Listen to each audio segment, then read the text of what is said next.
तरह जो 5 वोल्ट यानी 1 लॉजिक है वो कहां से कहां तक होगी, CMOS में 4.5 से ऊपर होना चाहिए, जबकि TTL में वो कहता है 3.3 से भी ऊपर हो जाए तो ठीक है, मैं बनी समझ। लेकिन इन दोनों के दरमियान में 2.1.8 और 3.3 के दरमियान में क्या है, अब ये नहीं, वो फिर प्रोसेसर जाने के वो क्या समझे। लेकिन मेरी कोशिश ये होनी चाहिए उस रीजन में ना आए। अगर मैं चीजें दूर कर रहा हूं, सिग्नल आपका डिस्टॉर्ट हो रहा है लाइंस की लेंथ की वजह से, उस रेंज में ना 0 0 ही पहुंचे और 1 1 ही पहुंचे। ये क्लियर हो रही बात, ठीक है। तो आप देखेंगे आपकी जो चार्जिंग की केबल आती है मोबाइल की, ये हमेशा ज्यादातर छोटी होती है, समझ आ रही है, क्योंकि डीसी वोल्ट होता है। आप जो प्लग लगाते हैं ना, उस प्लग क्योंकि वो मोटा होता है, उसमें अडाप्टर वाला सब बिल्ट इन है, वो वहीं पर ही उसका रेक्टिफायर जो आपने सब पढ़ा हुआ है ना, फिल्टरिंग सब होके डीसी में कन्वर्ट होके उसके बाद वो केबल पे चल रहा हो, ठीक है। या तो ये हो ना कि मैं वहां पे 220 वोल्ट एसी लगा दूं, एसी नॉइस कम आती है, वोल्टेज हाई होता है, और मेरे मोबाइल पर पहुंचते पहुंचते यहां पर मैंने अडाप्टर लगाया हुआ, कन्वर्ट करके डीसी में लगा, तो फिर वायर बड़ी हो सकती है क्योंकि वो एसी साइड वाली वायर है, समझ आ रही है बात, यस ठीक है। लेकिन आप जो चार्जर यूज करते हैं उसमें उन्होंने कहा कि जी अब ये अभी तरह मोबाइल के साथ इतनी बड़ी चीज रखने के लिए यहाँ पे जगह चाहिए, जबकि मैंने बोर्ड में लगा दिया, वहीं लगा रहेगा, वायर पतली सी है, कहीं भी बड़ी उठा के लगा, ठीक है। तो वो ज्यादातर छोटी होती है, अगर बड़ी होंगी तो फिर वो थिक होती है, और फिर उसका जो चार्जर होता है उसमें करंट सोर्सिंग कैपेबिलिटी ज्यादा रखी जाती है ताकि डिस्टॉर्ट ना हो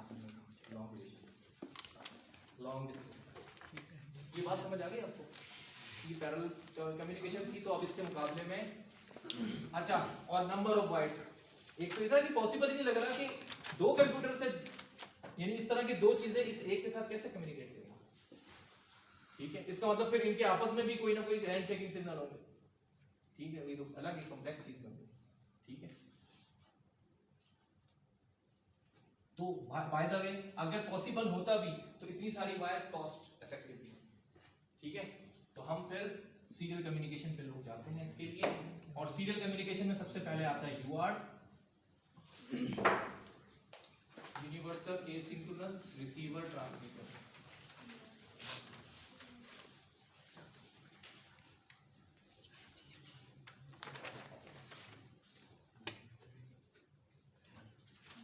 इन जनरल ये होता है यूजार्ट, ठीक है। कभी कभार ये एस नहीं होता, यानी कि जिस मॉड्यूल एक माइक्रो कंट्रोलर कहता है मेरे पास यूजार्ट भी है, UART भी है, ठीक है, तो ये दोनों अलग चीज है। यूनिवर्सल कम्युनिकेशन अलाउ कर रहा है किस प्रोटोकॉल में, सिंक्रोनस भी कर रहा है, ये एसिंक्रोनस भी कर रहा है। इसका मतलब मैं इसके मोड सेट करके किसी भी मोड में इसको चला सकता। अगर ये खाली UART होता तो सिर्फ एसिंक्रोनस रिसीव ट्रांसमिट, ठीक है। ये SPI और I2C ये कौन सा है, सिंक्रोनस है या एसिंक्रोनस? चलें पहले सिंक्रोनस की बात समझ लेते हैं क्या चीज।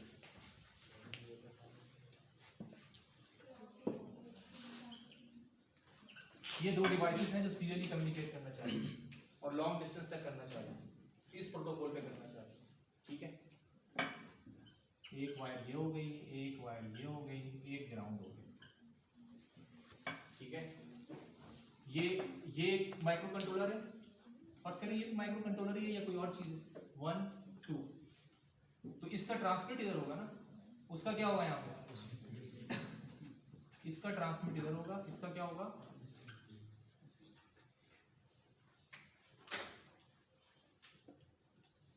इससे पहले मैं एक और चीज बताना चाहूंगा, इसको यूज करिए अभी तक छोड़, क्योंकि वो आपने DLD में पढ़ी हुई है, तो आई थिंक वहां से अगर हम आए तो ज्यादा बेटर समझ आएगा।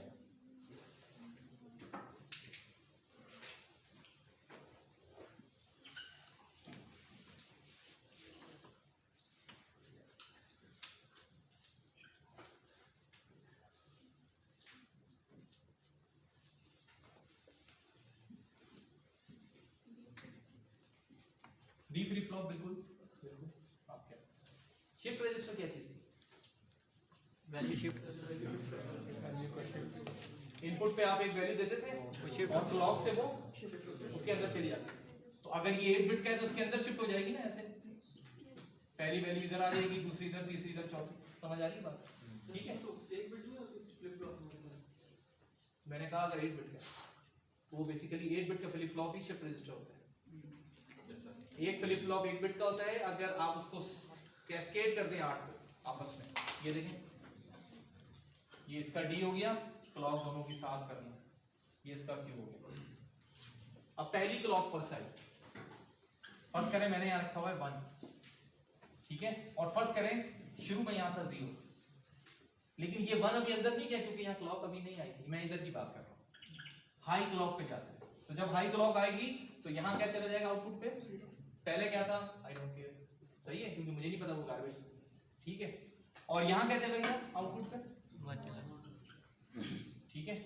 अब ये जो इनपुट मैंने यहां दी, ये यहां कब पहुंचेगी, दूसरी क्लॉक में, ठीक है। तो अगर ये 8 बिट का हो तो इसका मतलब जो मैंने इनपुट दी हुई है अगर वही रहे तो वो सबसे लोएस्ट पे कब पहुंचेगी, ठीक है। तो अगर मैं ये पैटर्न भेजूं 1 0 1 1 1 1 0 0, ठीक है, और ये कैस्केड हुए हुए 8 फ्लिप फ्लॉप्स हैं, तो कोई मुझे बताएगा सबसे आखिरी जो होगा, सबसे नीचे, उसमें क्या वैल्यू होगी,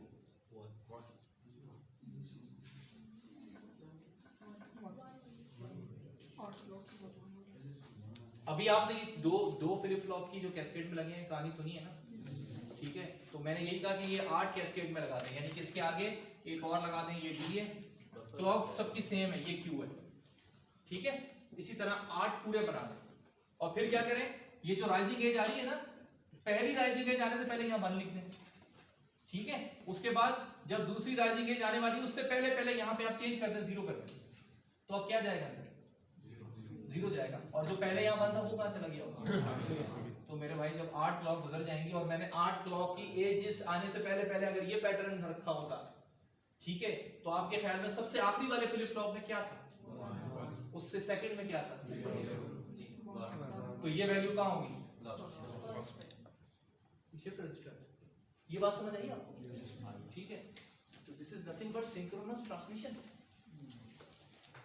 सिंक्रोनस किससे हो रही है, सिंक्रोनाइज किससे है, एक क्लॉक सिग्नल से, जो कि क्लॉक सिग्नल भी दिया जा रहा है। इसका मतलब जो चीज दे रही है, अब देखें इसका मतलब ये क्लॉक और ये डेटा, ये 2 लाइन है, ये अभी मैं इसको हटा रहा हूं, अभी मैं ये चीज हटा रहा हूं, ठीक है।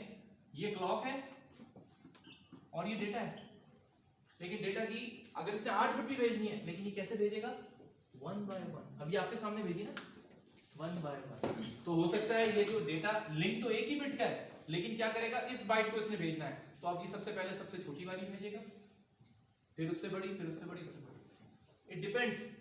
लेकिन अगर वो डिवाइस है उसने कहा है नहीं पहले एमएसबी भेजना है, तो वो पहले इसको भेजेगा, फिर इसको, फिर इसको, वो कोई मसला नहीं, समझ आ रही बात, MSB first, LSB first, but you still be able to transfer 1 byte bit by bit. So this is called serial communication. Serial communication में अगर आप क्लॉक भी साथ भेज रहे हैं, ये कौन सी, सिंक्रोनस ट्रांसमिशन, सही है। तो इसका मतलब अब फर्स्ट करें मैं ये भेजना चाहता हूं 0 0 1 1 0 0 1 1, तो देखें यहां पे क्या होगा, 0 क्लॉक जारी होगी, वो क्या करेगा, जब पहली राइजिंग क्लॉक आएगी वो उस वक्त देखेगा कि डी पे क्या है, 0 होगा, वो कहेगा पहली वैल्यू 0 है। अब अगली जब राइजिंग क्लॉक आएगी, इसकी बात सोचे, यहां पे क्या होगा, 0, हालांकि इसने क्या किया होगा, इसने पहली इधर उठा के रखी थी ना, दूसरी दोबारा उठा के रखी अगली क्लॉक के इससे पहले, इत्तेफाक से वो 0 थी। अब कोई अगर बंदा यूनिवर्सली यहां देख रहा हो, क्लॉक को देखे बगैर, वो कह रहा है ये तो 0 नहीं है, लेकिन उसको नहीं पता कि जो क्लॉक का पीरियड है वो प्री डिफाइंड है, ये डबल पीरियड के लिए 0 रहा है तो उसके लिए 2 पढ़ा जाएगा, समझ आ रही है बात आपको, ठीक है। सिंक्रोनस, अगर मैं यहाँ पे क्लॉक पल्स बना लूं, ठीक है, और पूरी ये दूसरी,